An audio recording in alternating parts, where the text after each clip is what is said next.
warahmatullahi wabarakatuh. Waalaikumsalam warahmatullahi wabarakatuh. Bismillahirrahmanirrahim. Alhamdulillahirabbil alamin. Wa bihi nasta'in ala umuri dunya waddin. Wassalatu wassalamu ala sayyidina Muhammadin wa ala alihi wa sahbihi ajma'in, amma ba'd.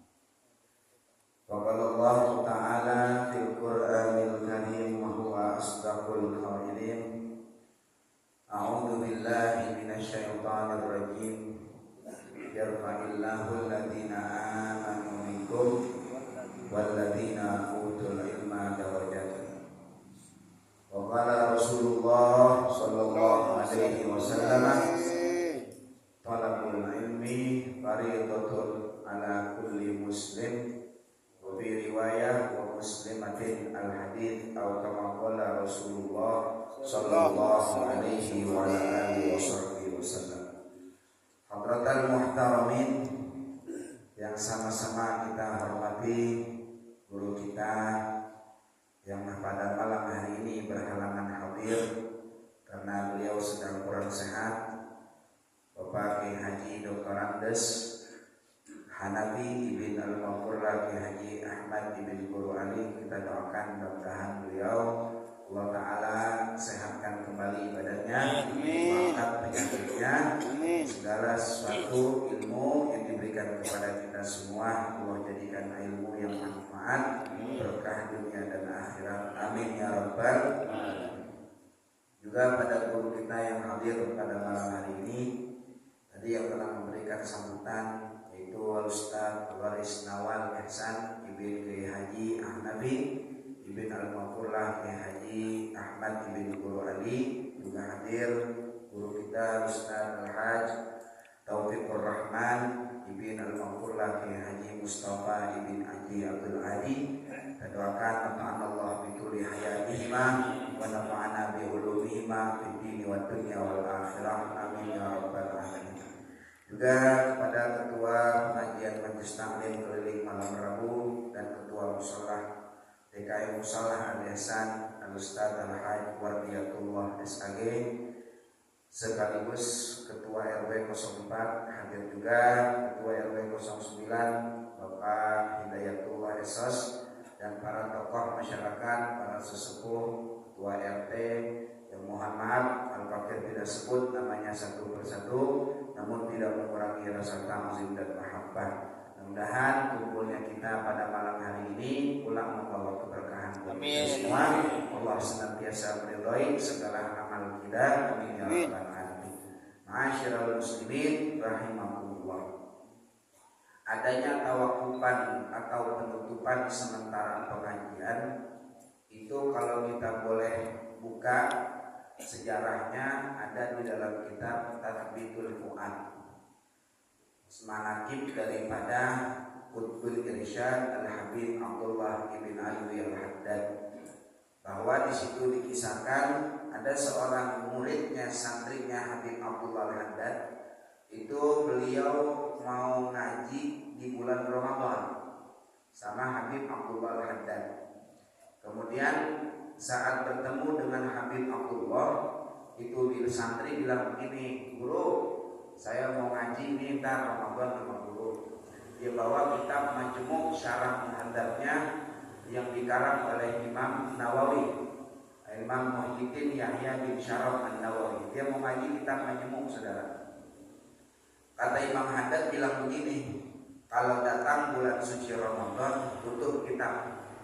Artinya udah gak usah ngaji, banyakin baik baca Quran, biar hatam banyak Quran di dalam bulan suci Ramadan. Karena bulan Ramadan bulan diturunkannya Al-Quran. Kata Habib Abdullah Haddad begitu. Tapi itu di zamannya Habib Abdullah Haddad, saudara. Saat itu di zamannya Habib Abdullah Haddad, orang kalau penutupan pengajian itu kitab ditutup, Quran dibaca. Makanya ada yang hatam 2 kali, ada yang hatam 3 kali gitu. Gak tahu nih kalau 2026 Di penutupan pengajian malam Rebo di kitabnya Quran dibuka apa kagak bentar Ramadan? Kira-kira pada hatam berapa kali tuh? Udah ada rencana belum dalam hati? Besok Ramadan gue mau hatam 3 kali Quran. Ada kagak kira-kira?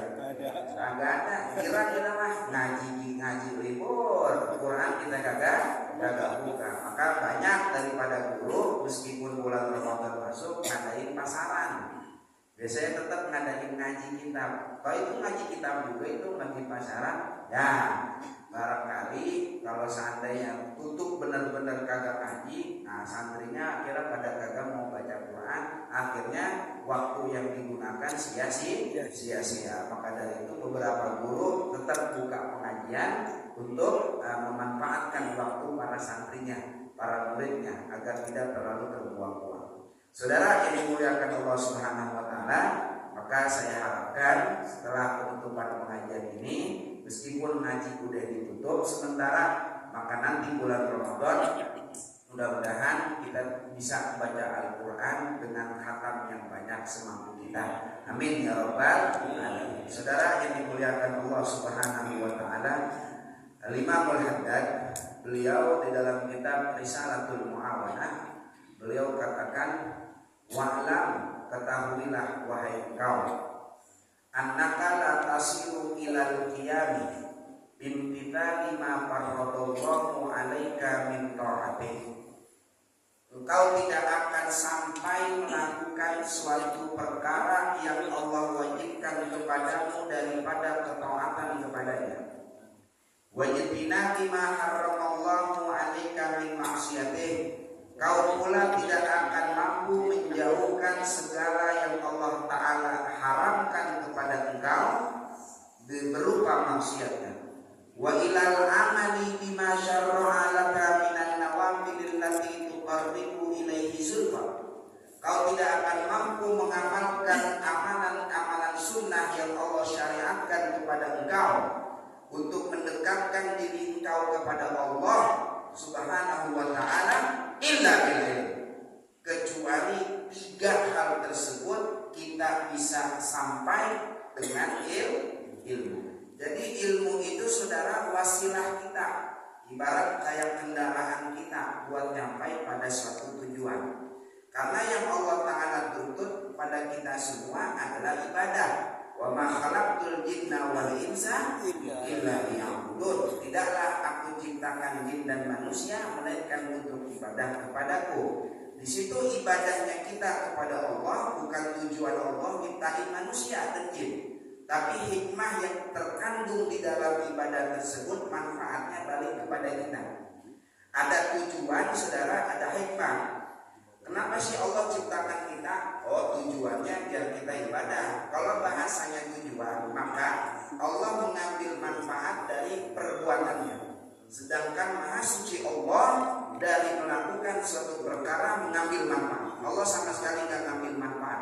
Apapun yang Allah kerjakan, Allah nggak ngambil manfaat. Kenapa Allah ciptakan kita?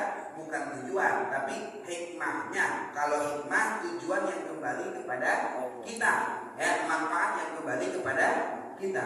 Hikmahnya agar kita beribadah kepada Allah. Ibadah itu kan ada kalanya ngerjain yang wajib, ada kalanya ninggalin yang haram, ada kalanya ngerjain yang sunnah. 3 tuh, wajib, haram, sunnah. Ini yang 3 kita nggak bisa kerjain kata Imam Haddad kecuali illa bil ilm, kecuali pakai ilmu. Contoh, misal perkara yang wajib kalau dikerjain gak pakai ilmu gak bakal kekejar tuh pahalanya, gak bakal kelakukan itu perkara wajibnya. Contoh, dalam kitab Safinatun Najah Syekh Salim bin Sumer katakan, wa yajibu ma'al qadhi al-imsaku lis-shaumi bi sittati mawadi'ah. Al-awwalu fi Ramadhan la fi ghairihi ala muta'addin bi fitri. Kata Syekh Salim bin Sumer, wajib disertai dengan qadha. Jadi ini orang tetap wajib mengqadha puasanya di luar Ramadan nanti. Apa yang wajib? Al-imsaku lis-shaum, menahan diri dari hal yang batalin puasa. Visit tati mawadi'ah pada 6 tempat. Ini semua pada bulan Ramadan, bukan pada selain Ramadan. Kalau selain bulan Ramadan mah nggak wajib dia nahan sampai maghrib. Ini pada bulan Ramadan aja. Yang pertama, ala muta'addin bi fitri, atas orang yang sengaja batal puasa. Kalau pikiran orang awam yang kagak ngaji, saudara, kalau dia udah batal, udah seenaknya aja makan tiap siang hari Ramadan. Benar apa kagak? Iya. Tuh yang ianya kencang banget berarti pengalaman. Ya jangan begini hari belum dikodok. Iya tadi iya juga. Misal jam 8 dia udah keluar kok, ngopi jerukut tuh, kan batal puasanya. Pikir dia udah batal ini, udah aja lanjut ngopi lagi seruputan kedua, ntar nyeruput ketiga. Nah, itu cangkir katakan 20 kali seruput, berarti 20 ya dosa 78. Belum kalau dia ngerokok, saudara, ngerokok berapa kali ngisep? Tergantung, kalau Marlboro sih cepat. Coba sama suruh. Ya lumayan juga, ya lumayan. Ya berapa tuh isepannya? Makan mie, misalnya dimasak mie ataupun dia di warteg, berapa butir nasi itu masuk ke kerongkongannya dia. Itu dosa semua, baru jam 8. Pikir dia mah udah kandungan batal, ntar jam 11 ngopi lagi, kagak siapa, kagak dosa. Kenapa? Karena wajib dia nahan sampai maghrib. Kenapa? Ala muta'addin bi fitri, sebab dia sengaja batal puasanya. Itu perkara wajib, gak bisa dia kerjain kalau enggak dengan ilmu. Gak bisa juga dia ninggalin yang haram, itu kan makan jadi haram. Dia gak bisa ninggalin yang haram kalau bukan dengan ilmu. Dari hari pertama Ramadan lagi begitu, 30 hari Ramadan tuh. Ya, biasanya orang kalau udah batal sehari kan hari besok batal lagi apa kagak? Batal lagi apa kagak? Batal. Yang kencang banget jawabnya pengalaman. Pengalaman. Biasanya begitu. 30 hari orang keluar bulan Ramadan pada diampuni dosanya Allah Ta'ala. Ini orang dari pertama Ramadan dia kagak puasa, panen dosa, saudara. Bukannya diampuni, malah panen dosa. Pakai beli baju lebaran juga nih. Pakai beli baju lebaran juga. La ilaha illallah. Kenapa dia nggak tahu? Sebab karena kagak mau ngaji. Bagaimana dia mau dapat ilmu? Duduk di majelis taklim aja kagak mau. Nggak bisa kita ngerjain yang wajib. Nggak bisa ninggalin yang haram. Nggak bisa ngerjain yang sunnah kalau nggak dengan ilmu. Harga mati itu ilmu. Gak bakal bisa, karena kita lahir ke alam dunia dalam keadaan bodoh, saudara. Gak kenal Tuhan, gak kenal Allah Ta'ala, gak kenal Nabi Muhammad, gak tahu cara sholat, gak tahu cara wudu. Biar tahu caranya gimana? Ngaji. Bukan cuma modal ngeliatin doang. Oh begitu sholat, gue juga bisa. Modal ngeliatin doang. Oh begitu wudu, gue juga bisa. Modal ngeliatin doang. Akhirnya ibadahnya lebih banyak salah, lebih banyak mudarat daripada manfaat. Kudu ngaji wasilah kita buat ngerjain yang wajib, ninggalin yang haram, ngerjain yang sunnah adalah dengan ilmu. Harga mati itu mah. Kenapa? Sebab di situ Imamul Haddad katakan la tasilu illa bil ilm. Nah, adalah la itu kalimat negatif, nafiyah. Ditambah ilah itu ada istisna, pengecualian. Kalau dalam gramatika bahasa Arab, rumus la sama ilah itu artinya hanya. La ilaha illallah. Kan kalau diartikan tiada Tuhan selain Allah. Maknanya Tuhan hanya Allah gitu. Pakai ada kata hanya. Gak bisa ente buat ngerjain wajib hanya kecuali hanya dengan ilmu. Jadi saudara, ilmu itu wasilah kita buat nyampe ke itu tempat. Saudara, ini muliakan Allah. Lagi contoh yang sunnah. Kalau kita besok puasa Ramadan, ada bacaan doa mau batal puasa mau maghrib, apa baca doanya dah? Saya lupa. Allahumma lakasumtu, Allahumma lakasumtu, wa bika amanu, wa ala rizkika, wa bi rahmatika ya arhamar rahim. Itu bacanya lagi kapan, Bang? Buka puasa. Mau buka? Sudah. Jadi pas mau ada kan mau bakal tuh. Pas mau batalin Allah malah kasut tuh gitu ya. Batal dulu. Bagaimana sama doa Allahumma barik lana? Mau makan baca doa apa? Allahumma barik lana. Terus saya ngaji sama guru saya, Allahumma lakasutu bacanya habis dan batal. Jadi pas Allahu Akbar ada tuh. Mulai kita mau makan nih misalnya, Allahumma barik lana bima razaqtana wa qina adzabannar. Udah batal makan gorengan udah ya.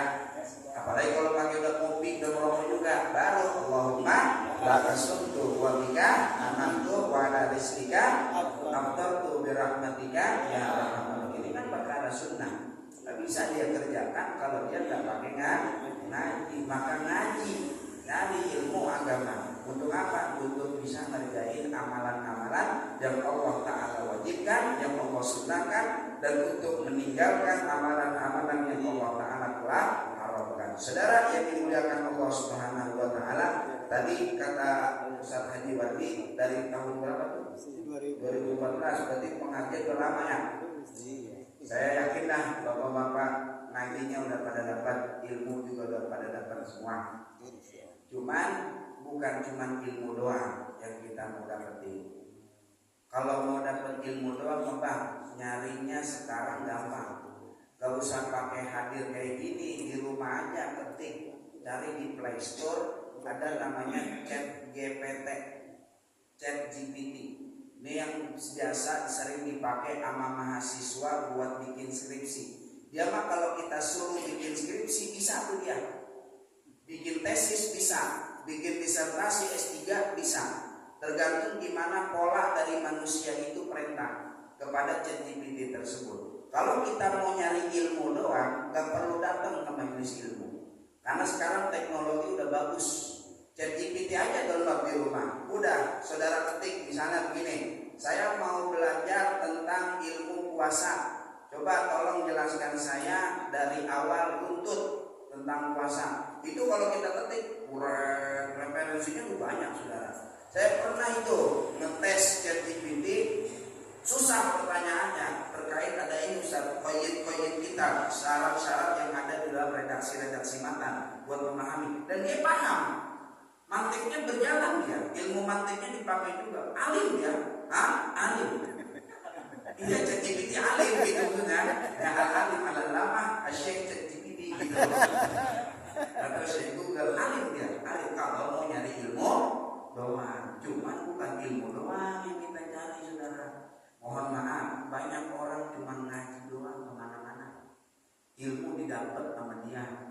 Boro-boro ngaji yang dekat ditinggal, ngaji yang jauh disamperin sama dia. Ada yang begitu? Ada. Ada orangnya. Yang dekat ditinggal, di kampung sendiri ada pengajian ditinggal. Kemana-mana dia malah ngaji saudara. Ini kan namanya nggak ada adab, akhlaknya kurang. Akhlaknya kurang. Ada juga yang dekat dulu, baru kemudian yang jauh gitu. Nah kalau kita makan, kalau bisa pakai tangan dulu. Kenapa? Karena tangan yang nyambung sama kita, baru pakai sendok. Kalau nggak bisa pakai tangan, baru boleh pakai sendok. Jumatan di sini masih ramai, masih kosong. Nggak boleh bikin jumatan baru, saudara. Nggak boleh bikin masjid baru, nggak boleh. Di sini dulu selesai. Kalau di sini numpuk jamaahnya udah nggak ketampung, baru bikin jamaah jumatan baru. Ini kagak. Jumat ini masih kosong, yang kono juga bikin jumatan juga. Tahajudul Jumat ini jadinya. Dalam bikinnya ada yang agak sah. Yang saya takbiratul ihram duluan. Yang saya takbiratul ihram duluan. Kenapa? Karena masih ada masjid yang nampung, masjid yang lama yang nampung. Itu kalau ngaji doang mah ilmu banyak di ChatGPT. Cuman kita nyari keberkahan saudara. Keberkahan itu yang kita cari. Mohon maaf, banyak orang ngaji sama guru kurang open.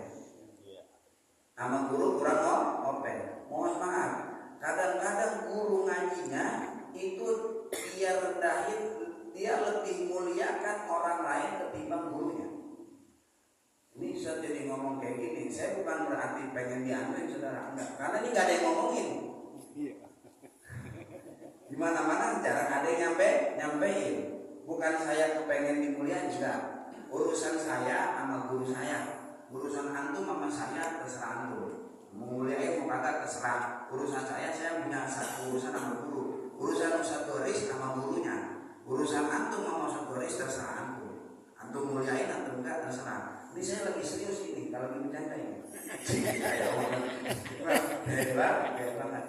Karena lihat fenomena yang terjadi di masyarakat ini, saudara. Apa? Gurunya datang maulid, ada penceramah manggil dari luar. Itu lebih muliain penceramah yang manggil dari luar ketimbang gurunya. Benar bukan? Benar dah. Jangan pakai begitu. Benar begitu. Kenapa? Sebab ini kalau kita dalam taklimul muta'allim nggak boleh kayak gitu.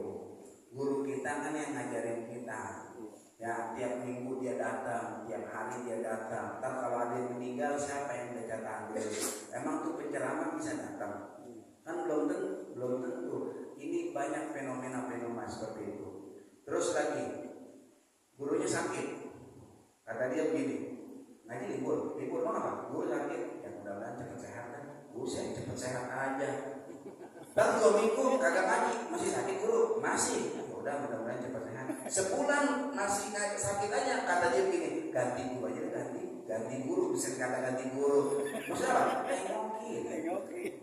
Tengokin. Ada lah kayak gitu kita sama guru kita.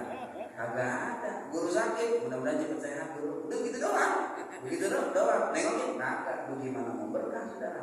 Lagi yang kedua, yang ketiga, Lebaran besok kagak mau nyambak, nggak mau datang.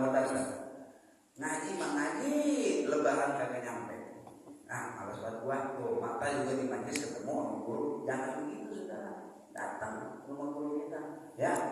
Itu yang diajarkan di dunia pesantren. Kenapa? Di situ ada keberkahan ilmu. Jangan cuma cari ilmunya doang, tapi kudu cari keberkahan ilmu. Bil ilmi tartafi wa bil khidmati tartafi. Dengan ilmu kau akan diangkat derajatnya Allah Ta'ala. Yarfa'illahu alladziina aamanu minkum walladziina utul ilma darajat. Dengan ilmu derajat naik. Tapi belum tentu manfaat. Wa bil khidmati tartafi. Dengan khidmat kepada guru, maka ilmu akan manfaat. Banyak orang yang pintar tapi ilmunya orang manfaat. Iblis itu kayak gimana kagak alim sih? Kata iblis, saudara, dimanapun tempat di alam dunia dia udah pernah sujud. Ahli ibadah, alim juga, apa juga dia tahu iblis. Tapi di dalam diri dia ada mengatakan aku lebih baik dari engkau. Artinya akhlaknya nggak dipakai, adabnya nggak dipakai, maka iblis menjadi laknat Allah kepada dia. Padahal dia alim, pintar doang, tapi akhlaknya nggak dipakai. Akhlak dipakai biar apa? Biar manfaat kita punya ilmu. Ilmu itu, saudara, kalau udah manfaat meskipun dikit, berkahnya luar biasa. Berkah apa sih berkah? Berkah itu kayak jeruk tuh. Jeruk itu kan mengandung vitamin C ya. Kata dokter kan ada vitamin C-nya. Coba cari vitamin C-nya. Ada apa kan? Coba kita buka jeruk, vitamin C-nya mana? Gak ada kan? Telan aja jeruk, ntar vitamin C-nya juga ngalir sendiri. Katanya ilmu ada berkahnya. Mana berkahnya? Udah aja ngaji yang benar sama guru biar takzim. Ntar juga berkahnya sampai 7 turunan ada keberkahan. Saudara yang dimuliakan Allah Subhanahu wa Ta'ala, saya ada terakhir sebagai penutup satu buah kisah bahwa dulu ada namanya Al-Habib Abdurrahman Al-Mashhur. Beliau itu yang ngarang kitab Bughyatul Mustarsyidin. Beliau pengarang kitab Bughyah. Beliau punya murid namanya Al-Habib Alwi bin Syahab. Itu Habib Alwi bin Syahab itu khidmat kepada gurunya luar biasa. Luar biasa. Bahkan kata Habib Abdurrahman Al-Mashhur bilang ke Habib Alwi, ente jangan ngaji, orang pada ngaji, gak usah bawa kitab. Terus saya ngapain guru? Ente udah siapin kopi aja, bikin kopi aja buat jamaah yang pada ngaji. Baik guru, taat dia sama gurunya. Suatu hari abang kelasnya Habib Alwi Syahab ini mempengaruhi pikirannya Habib Alwi. Kata begini, Alwi, ente jangan cuma nuangin kopi doang, ngaji dong, bawa kitab. Akhirnya kepikiran sama dia, bener juga ya. aja besok nggak minum kopi. Akhirnya besok dia bawa kitab itu depan gurunya, kata dia ulama masyhur, nanti ngapain ambil di sini? Bikin kopi. Enggak, Habib, aneh mau ngaji, bikin kopi. Aneh berharap orang-orang yang ente tuangin kopinya itu ngaji ilmunya kepada ente, dituangkan ke ente. Jadi dibalik, dia nuangin kopi itu ilmu yang dipakai orang dituangin ke Habib Adi. Apa saudara yang terjadi setelah Habib Abdurrahman Al-Masyhur wafat? Itu murid yang paling menonjol dan yang bisa gantiin Habib Abdurrahman, Habib Adi bisa. Padahal ngajinya suruh ngapain orang ya? Nuangin kopi. Nah, besok-besok kalau ngaji nuangin kopi aja. Ya, jangan pakai ini ikut ngaji. Alim bisa insya Allah makin bego. Kalau nggak pakai tergantung gurunya. Tapi anak Abdurrahman Al-Masyhur kan wali dia, Pak. Wali. Kalau kita udah ikhlas aja, tetap ngaji mah kita ikut ngaji. Jelas saudara di sini. Saudara yang dimuliakan Allah Subhanahu wa taala, karena kemarin malam nisfu Sya'ban, kita nggak sempat ketemu, sekarang kita baru ketemu.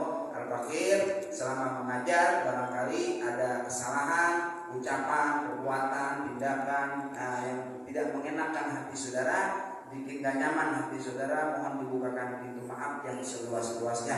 Mudah-mudahan kita menyambut bulan suci Ramadan dalam keadaan hati yang bersih, hati yang saling memaafkan satu sama lain. Amin ya rabbal alamin. Itu kayak kemarin diskusi Sya'ban, baca Yasin berapa kali?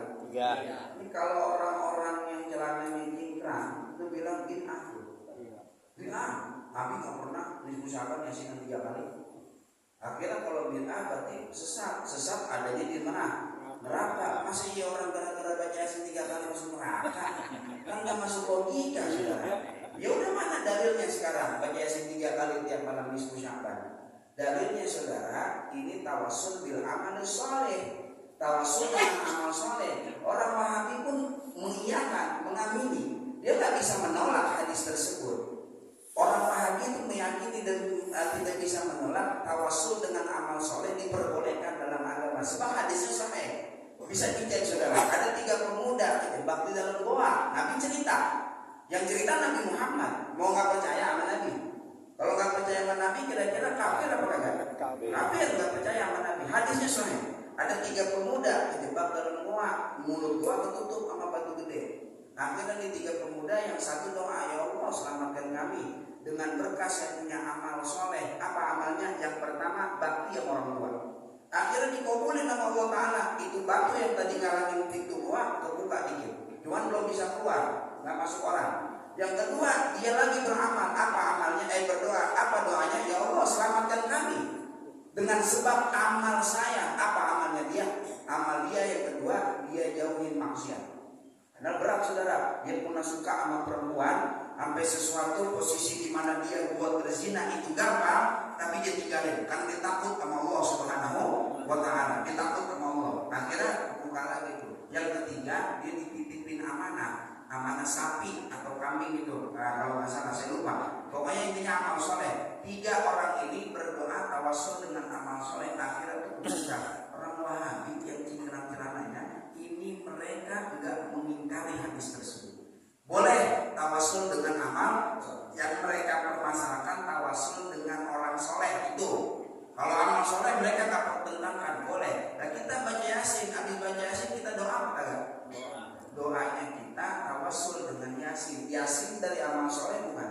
Amal soleh. Bacaan Quran bukan? Bacaan Quran. Maka kita tawassul dengan Yasin. Mana bid'ahnya saudara? Tuh.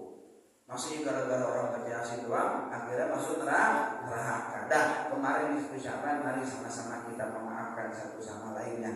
Ya, ikutin ya. Bismillahirrahmanirrahim. Bismillahirrahmanirrahim. Saudara-saudara, saya maafkan, saya halalkan, saya ikhlaskan kesalahan saudara, besar, kecil, sengaja ataupun tidak, karena Allah Ta'ala. Amin ya rabbal alamin. Mudah-mudahan kita semuanya termasuk orang-orang yang beruntung untuk mencapai bulan Ramadan. Amin ya rabbal alamin. Kalau nggak salah di dalam kitab Nawadir Kulyubi, kalau nggak salah saya lupa ingat, itu ada kisahnya itu. Iblis datang ke Fir'aun, kata Fir'aun, kemari iblis, mau main aja, kata iblis. Kenapa? Ente tahu nggak sih? Nah, kata Firaun, ada nggak sih orang yang lebih buruk daripada kita, wahai iblis? Apa jawaban iblis? Ada. Siapa itu? Yaitu orang yang saudaranya minta maaf tapi dia nggak mau maafin. Itu lebih buruk daripada kita berdua, kata si iblis. Maka kita kalau udah begini minta maaf sama orang. Sama saudara, sama tetangga minta maaf. Urusan dia mau maafin apa kagak terserah. Yang penting kita minta maaf. Nah, orang minta maaf ke kita maafin. Kita minta maaf ke orang nggak mau maafin terserah. Cuman besok kalau dia lagi lewat, dia negur, kita sangka mau kemana gitu. Mau apa? Kenapa? Lebih buruk daripada Firaun sama iblis, saudara. Dalam cerita yang lain, ceritanya bukan itu. Orang yang mendengki kepada saudaranya. Makanya kemarin di Syaban termasuk orang yang gak diampuni yang Allah Ta'ala, orang yang di hatinya punya dengki sama saudaranya. Musyahid, dia punya dengki. Apa dengkinya? Lebih buruk daripada Firaun dan iblis. Apa? Jadi Firaun itu saudara, dia punya pengikut setia. Sampai suatu hari dikata gini sama Firaun, ente mau apa? Aneh bakalan lunasi hajat ente. Kata ini orang, saya punya tetangga, dia punya sapi satu. Saya pengen tuh sapinya mati.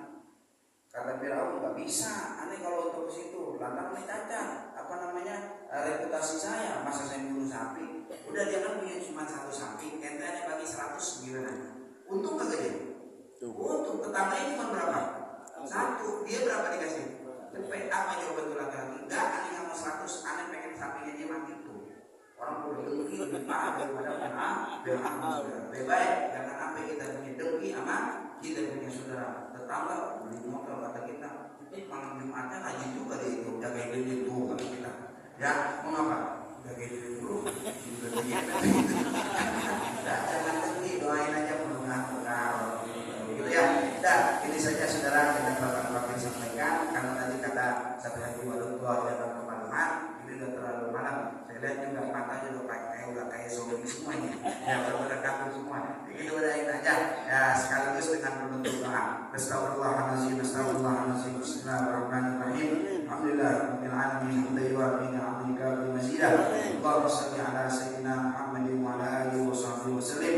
Allahumma ja'al jam'ana hadza jam'an marhuma. Tafarraqna min ba'dihi tafarraqan ma'suma. Wa la taj'al fina wa la minna wa la ma'ana syaqiyan wa la mahmuma. Allahumma nabtala' bi majlisina hadza dhanban illa ghafarta wa la hamman illa farajta wa la 'aiban illa satarta wa la maridan illa syafaita wa la hajatan min hawaijid dunya illa qadaitaha wa yassartaha bi rahmatika ya arhamar rahimin. Rabbana anfa'na bima 'allamtana rabbi 'allimna alladhi yanfa'una rabbi faqihna wa faqih ahlana wa qarabatin lana fi dinina ma'a ahlil qudri wal tawakkal rabbi waffiqna wa waffiqhum lima tartadi qawlan wa fi'lan karama warzuqil kulla halalan daima wa akhila qiya'a ulama nahsabil khairi wa nubqa kulla syar. Rabbana aslih lana kulla syu'un wa akhirra birridha minkal uyun waqdi anna rabbana kulla duyun qabla an ta'tiyana rusulul manun rabbi fir wastur anta akraman satar wa salatullahi ta'ishal mustafa man ilal haqqi da'ana wal wafa li kitabin fihi lin nasi shifa wa ala al kirami syurafa wa ala sahbil musabih al-quran. Allahumma hdina bihuda wa ja'alna mimman yusari'u fi ridha wa la tuwallina waliyan siwa wa la taj'alna mimman khalaqa amraka wa 'asa. Hasbunallahu wa ni'mal wakeel wa la haula wa la quwwata illa billahil aliyyil 'azim. Allahumma barik lana fi sya'ban wa ballighna ramadan. Rabbana atina fid dunya hasanah wa fil akhirati hasanah wa qina adzabannar. Sallallahu alaihi wasallam Muhammadin wa ala alihi wasallam. Subhana rabbika rabbil izzati amma yasifun wa salamun alal mursalin walhamdulillahi rabbil alamin. Assalamualaikum.